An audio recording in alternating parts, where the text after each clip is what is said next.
Nós estamos celebrando hoje a festa da Sagrada Família Jesus, Maria e José. E esta festa nos diz muito, sobretudo dentro do contexto cultural em que nós vivemos. Um autor polonês chamado Zygmunt Bauman, vocês já devem ter ouvido falar dele, ele cunhou o termo modernidade líquida. Ele vai dizer que a nossa sociedade atual, ela é uma sociedade sem substância. Ela é líquida. E líquida em tudo. Por exemplo, as pessoas não conseguem mais ter relações profundas, não tem mais a estabilidade, por exemplo, da casa. Antigamente as pessoas moravam no mesmo lugar por toda uma vida. Hoje, por causa de questões econômicas, de trabalho, as pessoas mudam. As pessoas não conseguem mais ter relacionamentos duradouros. Tudo agora é na mídia social, amizade que nasce e depois ela acaba, e daqui e dali. E no meio dessa sociedade líquida, onde não tem mais substância nas relações, na política, na educação, enfim, não tem mais substância, também a família é atacada. E talvez a família seja aquela que mais recebe as bombas das águas de uma sociedade líquida como a nossa. E por que isso acontece? Exatamente porque dentro de uma sociedade, de uma cultura, em que o transcendente, que Deus é tirado, a primeira coisa que vai querer ser destruída será, portanto, a família, que é a célula basilar da sociedade e aquela realidade da nossa vida que nos constitui como pessoas e que nos dá a possibilidade de caminharmos dentro de um terreno seguro. Portanto, a destruição da família está ligada imediatamente com a falta de uma visão correta e de uma visão profunda da presença de Deus e do seu projeto. O que faz o demônio? Agora do ponto de vista espiritual. Ele tenta destruir tudo aquilo que Deus criou e que é bom. Só que o demônio, ele não tem a capacidade, por exemplo, o demônio ele não vai conseguir chegar aqui e derrubar a parede. Ele não consegue fazer isso, porque ele não tem força para isso. O demônio, ele consegue utilizar os seres humanos, insinuando-se nas nossas relações e, a partir daquilo, destruir aquilo que é próprio de Deus. Então, um exemplo macro, né? Por exemplo, a questão da ecologia. Longe de qualquer ideologia, tá? Existe um problema ligado à questão ecológica. Isto é um fato, é claro. Mas quem é que destrói a natureza? Somos nós, homens, através dos nossos pecados. Então, a ganância, o desejo, a falta de cuidado com o outro, e aí a gente pode multiplicar uma série de outras coisas, e aí nós vamos perceber que a criação, obra de Deus, boa, positiva, que nós deveríamos utilizar de modo idôneo, vamos dizer assim, nós a destruímos por 1000 situações que estão ligadas ao nosso pecado, ao nosso desejo de consumo desenfreado, enfim. Entra o discurso ideológico aqui quando as pessoas começam a falar que nós que poluímos e esquecem de dizer que o maior poluidor do mundo é a China. Aí é outra conversa política que nós não vamos entrar nisso. O que eu quero só demonstrar é que o mal quer destruir a criação de Deus, mas faz isso utilizando nós. E não foi diferente com a família. No primeiro dia da criação, depois dos dias da criação, quando o homem e a mulher estão juntos, o demônio aparece na forma de uma serpente. E vai dizer ao homem e à mulher aquilo que talvez eles queriam ouvir e que deixou eles meio em confusão, e eles então pecaram. E nós vamos perceber que as consequências deste pecado, ela entrou no mundo, entrou através do homem, entra no homem. Porque o homem agora fica sinalizado, você já tem uma ferida dentro, que é essa ferida do pecado original, que é sanada com a graça do sacramento do batismo. Muito bem. Quando nós vamos observar no livro da Gênesis, Deus dá ao homem e à mulher determinados castigos, vamos dizer assim, por causa deste pecado que cometeram. O homem terá que trabalhar e sustentar a família com o suor do seu rosto, a mulher terá dores de parto e por aí vai. Só que a coisa interessante é que a família, como instituição, ela não foi destruída. Pelo contrário, Deus os abençoou, é o que nos diz o livro da Gênesis. Portanto, a relação homem-mulher diante de Deus, ela, por assim dizer, ela é constituída segundo aquele projeto original do próprio Deus. É dizer, quando o homem e uma mulher se unem lealmente diante de Deus, esta relação tem algo muito profundo e algo próprio da característica de Deus. O diabo talvez tenha tentado destruir exatamente isto aqui, e foi isto aqui que ele não conseguiu destruir. Mas o diabo, ele não se acalmou por causa disso. E até hoje, desde a criação, o que ele tenta atacar é sempre as famílias. É sempre a relação entre homem e mulher, porque esta relação nos faz perceber sempre algo de Deus. E aí nós vamos começar a compreender aquilo que nós estamos vivendo, sobretudo hoje em dia. Exatamente os grandes ataques contra a família está no fato de querer tirar da família aquilo que é próprio dela, um projeto de Deus. E aí se tenta constituir outros modelos de família que não estão de acordo com aquilo que Deus propôs. E nós, cristãos, muitas vezes entramos dentro desta onda e sem querer, às vezes, vou partir do princípio do sem querer, e sem querer nós estamos aos poucos defendendo outros modelos que não são modelos segundo o projeto de Deus. Então, a primeira coisa que nós precisamos recuperar do ponto de vista cristão, e aqui é todo o magistério do Papa João Paulo II, é que a família, ela porta consigo um projeto de Deus. Ah, padre, mas eu e a minha esposa brigamos. Bem-vindo ao clube, porque em todas as famílias do mundo tem briga. Então, poucas são as famílias que está tudo bem. Raro achar, muito raro. Mas, em geral, toda família tem crise. Isso desde a criação. Então, não se assustem se a tua família tem crise. É normal. Mas o que nós não podemos deixar de lado é o fato de que a família é um projeto de Deus. O que o mundo propõe? Modelos, entre aspas, de família que não tem a ver com aquilo que Deus propôs.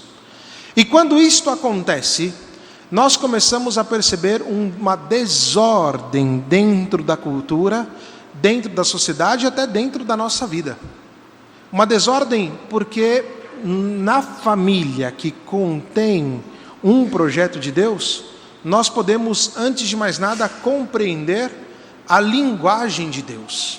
Veja, Deus, quando fala, Ele utiliza termos familiares.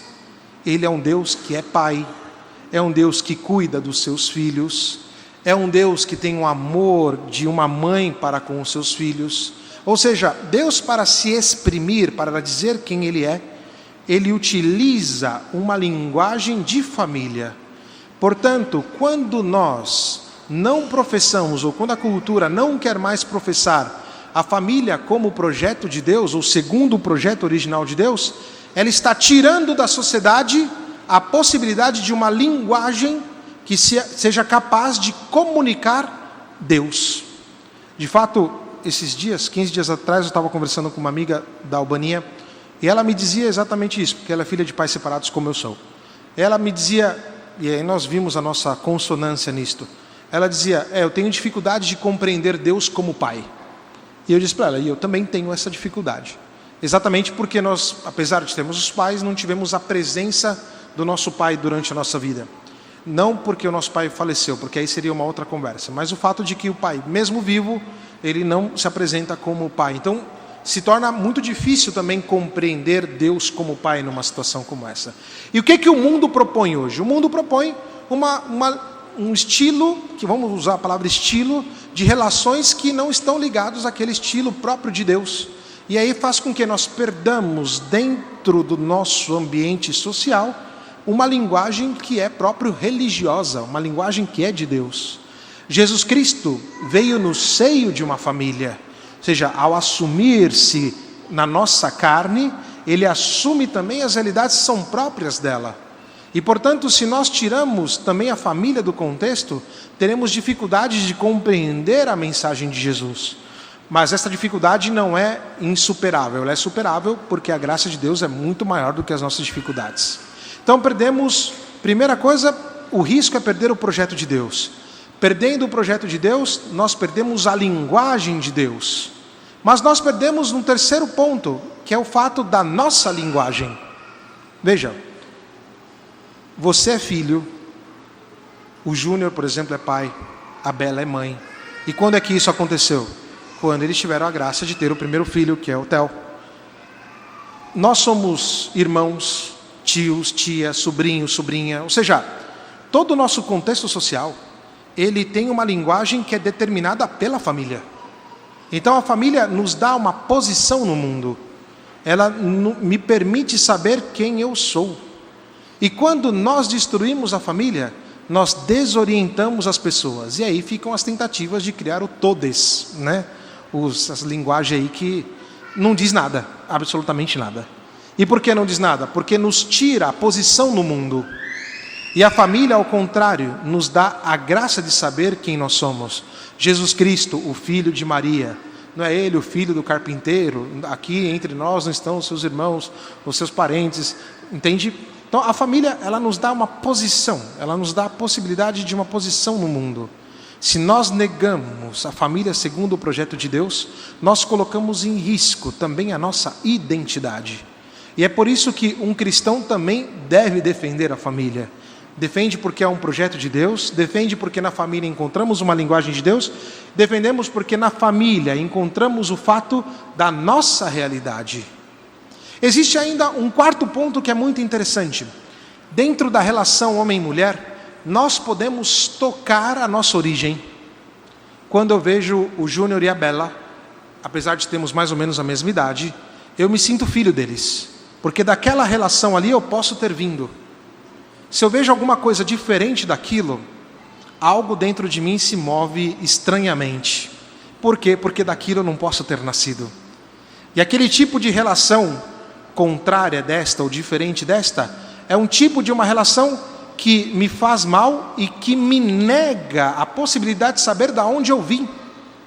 Mesmo quando um pai e uma mãe adotam uma criança, este adotar uma criança significa dar à criança a capacidade de ela ver a origem dela. E a origem, mesmo que não tenha sido aquele pai e aquela mãe naquele momento, a origem dela é divina, porque vendo um homem e uma mulher casados, me dá a possibilidade de compreender que eu venho de Deus. Se eu vejo algo diferente disso, eu não sei de onde eu vim. Não sei se eu expliquei com clareza. É que eu não posso falar certas coisas, porque a família vai para o YouTube, aí eu vou ter problema depois, vão me prender. Né? Mas se eu me prender, me leva bolo lá para mim, lá na cadeia. Em todo caso, mas a ideia é essa. Ou seja, dentro da relação homem e mulher, nós encontramos esse projeto de Deus e nós sabemos a nossa origem. Mas tem mais, sabemos também o nosso futuro. Porque nós caminhamos em direção a Cristo, que se revela em uma família, que nos torna membros de uma mesma família, que é a igreja, e esta igreja que caminha em direção ao cumprimento da história, que é a vida com Deus. Mas Jesus Cristo, para ter vindo numa família, ele não precisou, na verdade sim, toda a história precisou passar de família em família, até chegar em Maria, até chegar em José. Ou seja, é uma história que ela vai de família em família, de família em família. Portanto, o curso da história, ele só é possível porque um homem e a mulher se unem e passam a viver os desígnios de Deus. E este desígnio de Deus é a nossa caminhada em direção ao céu. Portanto, falar de Cristo significa tocar a nossa origem, que é o próprio Cristo, por quem todas as coisas foram feitas para nós, homens, e para a nossa salvação. Tocamos o projeto de Deus na nossa origem e tocamos também o nosso futuro, o futuro dos santos que nos esperam. E é por isso que a família é o lugar da santidade. Se ela me dá a capacidade de uma gramática, se ela me dá a capacidade de viver e entrar e enfrentar o mundo, se ela me dá a capacidade do desafio das relações, ou seja, a criança aprende a amar, aprende a perdoar, aprende a dar passos, aprende a conviver com o diferente, aprende que existe uma diferença dentro da família, aprende que a sua vida está aberta para um futuro. Tudo isso a família, ela nos traz aqui. É possível também o fato da santidade dentro da família. Ou seja, porque nós aprendemos esses valores dentro do seio familiar, o maior valor que nós podemos aprender é o valor da santidade. E é por isso que o pai e a mãe, quando educam os seus filhos, não educam para si, educam para Deus. Porque, em última análise, o filho doado por Deus ao casal é chamado a viver a vida com Deus. E não tem maior herança do que comunicar ao filho o fato de que ele é chamado à santidade. E como é que se educa um filho? Dando regrinha? Não. Um filho se educa amando um e o outro. Ou seja, quando o pai e a mãe se amam, eles estão educando os filhos. Por quê? Porque está permitindo ao filho ver a grandeza do amor de Deus, ver a própria origem, compreender quase que intuitivamente este projeto de Deus por nós. E é por isso que ao casal se espera esta profundidade de um amor, este amor que tem como seu fator principal o próprio Deus. E aí é onde nós vamos compreender o amor de Maria e José. Ou seja, quem é que constitui toda a relação de Maria e José? Uma relação casta, uma relação virginal? O próprio Deus.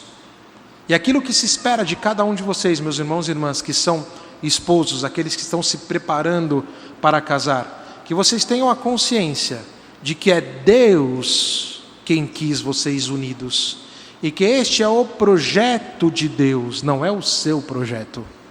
Este é um projeto que cada vez que nós nos mergulhamos, aprendemos cada vez mais e vemos a grandeza daquilo ao qual nós fomos chamados. E este projeto só tem sentido porque Deus ama a família, criou a família e veio dentro de uma família. Querer qualquer coisa que seja diferente disto, nós estamos caminhando no lugar errado. Por isso, como cristãos, hoje, nesta oitava de Natal, espero que cada um de nós tenhamos a capacidade, não sei se é a palavra correta, mas tenhamos a consciência de que aquilo que nós propomos para o mundo é algo luminoso, que o projeto de Deus vale a pena, e que a partir de hoje o nosso linguajar, o nosso gesticular, os nossos gestos, seja imbuído deste ser família, e que nós não tenhamos vergonha de no mundo dizer que nós somos família segundo o projeto de Deus, e que aquilo que Deus propõe é, enquanto família, a salvação do mundo. Se nós fazemos diferente disso, nós estamos colocando em risco a linguagem de Deus, o projeto de Deus, a nossa linguagem, o projeto para nós e a nossa vida. Por isso, que Maria Santíssima nos ajude no dia de hoje, para que tenhamos coragem, que São José interceda por nós e que sejamos como ele, cheio de virtude da fortaleza, e que o menino Jesus, que ilumina as nossas vidas, possa nos dar a força de iluminar também esta sociedade que, do ponto de vista familiar, anda na escuridão. Que assim seja. Amém.